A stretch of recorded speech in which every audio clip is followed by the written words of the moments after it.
ಸರಿ, ಎದುರಿಗೆ ಹೇಳ್ದಿದ್ರೆ ಏನಂತೆ, ಫೋನ್ ಮಾಡಿ ಹೇಳಿ. ನಂಗೆ ಸ್ಕೂಲಿಗೆ ಟೈಮ್ ಆಯಿತು, ನಾನು ಹೋಗ್ತೀನಿ. ಅಮ್ಮ ನಡ್ಕೊಂಡು ಯಾಕೆ ಹೋಗ್ತೀರಾ? ನಾನೇ ಕಾರಲ್ಲಿ ಡ್ರಾಪ್ ಮಾಡ್ತೀನಿ, ಬನ್ನಿ. ಅದೇ ಏನೂ ಬೇಕಾಗಿಲ್ಲ, ನಮ್ಮ ಅಮ್ಮನ ನಾನೇ ಡ್ರಾಪ್ ಮಾಡ್ತೀನಿ.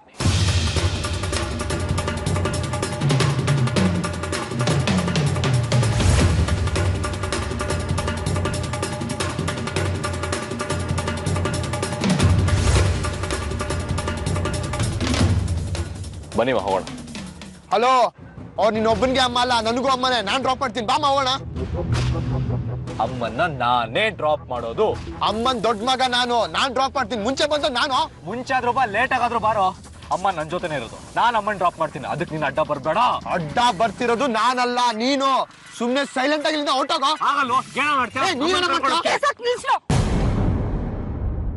ಅಣ್ಣ ತಮ್ಮಂದಿರಾಗೆ ಈಗ ನಡು ಬಿದ್ದಲ್ಲಿ ನಿಂತ್ಕೊಂಡು ಜಗಳ ಆಡ್ತಾ ಇದ್ದೀರಲ್ಲ, ಇಬ್ರಿಗೆ ನಾಚಿಕೆ ಆಗಲ್ವಾ?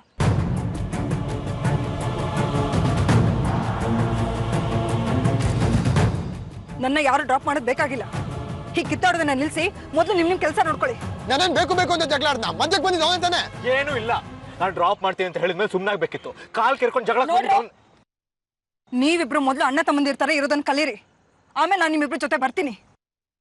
ನಿಮ್ಮಂತ ಮಕ್ಕಳನ್ನ ಹೆತ್ತಿದ್ದಕ್ಕೆ ನನ್ನ ಜನ್ಮ ಸಾರ್ಥಕ.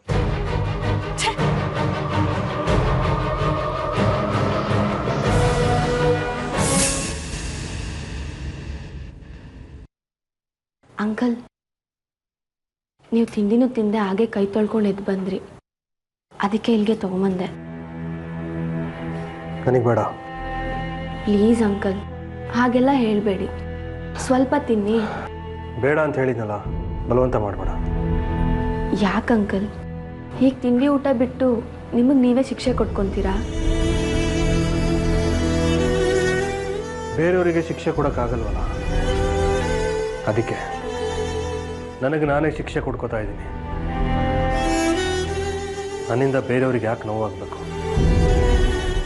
ನನ್ನ ಮಾತನ್ನು ಯಾರು ಕೇಳಬೇಕು? ಅಂಕಲ್, ನೀವು ಈ ರೀತಿ ಶಿಕ್ಷೆ ಕೊಟ್ಕೊಳ್ಳೋದ್ರಿಂದ ನೋವು ಅನುಭವಿಸೋರು ನೀವೇ ತಾನೆ. ಅದ್ರ ಬದಲು ಈಗ ಬಂದಿರೋ ಸಮಸ್ಯೆನ ಸಮಾಧಾನವಾಗಿ ಕುತ್ಕೊಂಡು ಮಾತಾಡಿ ಬಗೆಹರಿಸ್ಬೋದಲ್ವಾ? ಬಗೆಹರಿಸೋ ಸಮಸ್ಯೆ ಆದರೆ ಬಗೆಹರಿಸ್ಬೋದಿತ್ತು. ಆದರೆ ಇದು ಎರಡು ಮನಸ್ಸುಗಳು ದೂರ ಆಗಿರೋ ಸಂದರ್ಭ. ಇನ್ನೆರಡು ಮನಸ್ಸುಗಳು ಹತ್ರ ಆಗೋ ಸಂದರ್ಭ. ಆ ಎರಡು ಮನಸ್ಸುಗಳ ಮಧ್ಯೆ ಇನ್ನೊಂದು ಮನಸ್ಸಿನ ನಿರ್ಧಾರ ಲೆಕ್ಕಕ್ಕೆ ಇಲ್ಲ.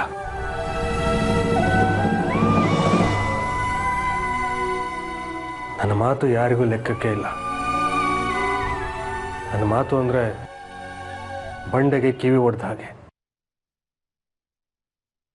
ಏನು ಹೇಳಿದ್ರು ಕೇಳಿಸ್ಕೊಳ್ದೇ ಇರೋ ಹಾಗೆ ಕೃತಕ ನಗು ನಗ್ತಾ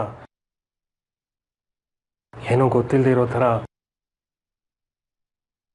ಒಂದು ದಿವಸ ಈ ಮನೆಯನ್ನ ಬಿಟ್ಟು ಹೋಗ್ತಾರೆ. ಬಿಟ್ಟು ಹೋಗೋ ತೀರ್ಮಾನನೂ ಮಾಡಿಬಿಟ್ಟಿದ್ದಾರೆ. ಅದನ್ನೇ ಬಿಟ್ಟು ಹೋಗ್ಬೇಡ ಅಂತ ಹೇಳೋದಕ್ಕೆ ನಾನು ಯಾರು? ಆಂಟಿ ನಿಮ್ಮನ್ನ ಬಿಟ್ಟೋಗೋ ಮನ್ಸು ಮಾಡಿಲ್ಲ ಅನ್ಸುತ್ತೆ. ಒಂದ್ಸಾರಿ ನೋಡು ಸ್ವಾತಿ, ನಿನಗೆ ಇದೆಲ್ಲ ಅರ್ಥ ಆಗಲ್ಲ. ಇದನ್ನು ಅರ್ಥ ಮಾಡ್ಕೊಳ್ಳೋಷ್ಟು ವಯಸ್ಸಾಗಲಿ ಅನುಭವ ಆಗಲಿ ನಿನಗಿಲ್ಲ. ನೀನು ಇದ್ರ ಬಗ್ಗೆ ಮಾತುಬೇಡ. ಯಾರು ಎಲ್ಲಿಗೆ ಬೇಕಾದರೂ ಹೋಗಲಿ, ನಂದೇನೂ ಅಭ್ಯಂತರ ಇಲ್ಲ.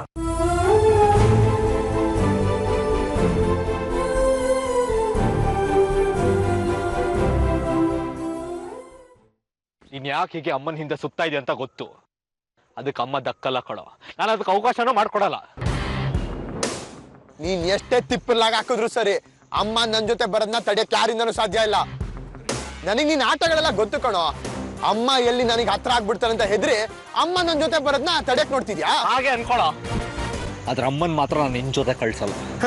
ಅದ್ ನಿನ್ ಕೈ ಸಾಧ್ಯ ಅಲ್ಲ. ಅವಳಲ್ಲಿ ನಿನ್ ಯೋಗ್ಯತೆ ಏನು ಅಂತ ಗೊತ್ತಾದ್ರೆ ಅಮ್ಮ ಈ ಜನ್ಮದಲ್ಲಿ ಮುಖ ಕೂಡ ನೋಡಲ್ಲ. ಏನೋ ಏನೋ ನನ್ನ ಯೋಗ್ಯತೆ ಬಗ್ಗೆನೇ ಮಾತಾಡ್ತಿದ್ಯಾ?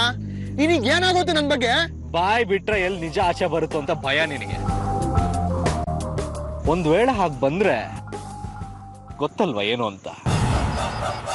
ಲೋ ತಮ್ಮಯ್ಯ, ಇಲ್ದೇ ಇರೋದನ್ನೆಲ್ಲ ಸೃಷ್ಟಿ ಮಾಡಿ ಹೊಸ ಡ್ರಾಮಾ ಕ್ರಿಯೇಟ್ ಮಾಡಬೇಡ. ಅದೆಲ್ಲ ಶಾಶ್ವತ ಅಲ್ಲ. ಅದ್ ನನ್ಗೂ ಗೊತ್ತು ಕಣೋ. ಆದ್ರೆ ಎಲ್ಲ ಗೊತ್ತಿಲ್ದೇ ಇರೋ ತರ ಇರೋದು ನೀನು.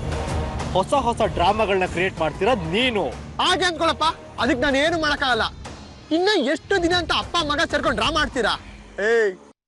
ಇನ್ ಸ್ವಲ್ಪ ದಿನದಲ್ಲೇ ಜಡ್ಜ್ಮೆಂಟ್ ಗೊತ್ತಾಗತ್ತೆ. ಜಡ್ಜ್ಮೆಂಟ್ ಬಂದಿದ್ದ ದಿನನೇ ಅಮ್ಮ ನಮ್ಮನೇಲಿ ಇರ್ತಾರೆ. ಲೋ ಫೂಲ್, ನೀನ್ ನಿರಪರಾಧಿ ಅಂತ ಪ್ರೂವ್ ಮಾಡಿದ್ರು ಅಮ್ಮ ನಿನ್ ಜೊತೆ ಬರಲ್ಲ ಕಣೋ. ಯಾಕೆ ಗೊತ್ತಾ? ನೀನ್ ಎಲ್ಲಿದ್ಯಾ, ಯಾರ ಜೊತೆ ಇದ್ಯಾ ಅಂತ ಒಂದ್ ಚಿಕ್ಕ ಸುಳು ಸಿಕ್ಕಿದ್ರು ಸಾಕು, ಮಜಾನೇ ಬೇರೆ. ಆಗ ಅಮ್ಮ ನಿನ್ನ ಮುಖ ನೋಡೋದಿರ್ಲಿ, ನಿನ್ನ ಕಾಲ್ ಕಸದ್ಕಿಂತ ಕೀಳಾಗಿ ನೋಡ್ತೀನಿ. ಲೋ ತಮ್ಮ, ನಾನು ಎಲ್ಲಿದ್ದೀನಿ, ಯಾರ ಜೊತೆ ಇದ್ದೀನಿ ಅಂತ ಅಮ್ಮನ್ಗೆ ಆಲ್ರೆಡಿ ಗೊತ್ತು. ಅದ್ ನಿನಗೆ ಗೊತ್ತಾ? ನಿನಗ ಸತ್ಯ ಗೊತ್ತಿಲ್ಲ ಅಲ್ವಾ?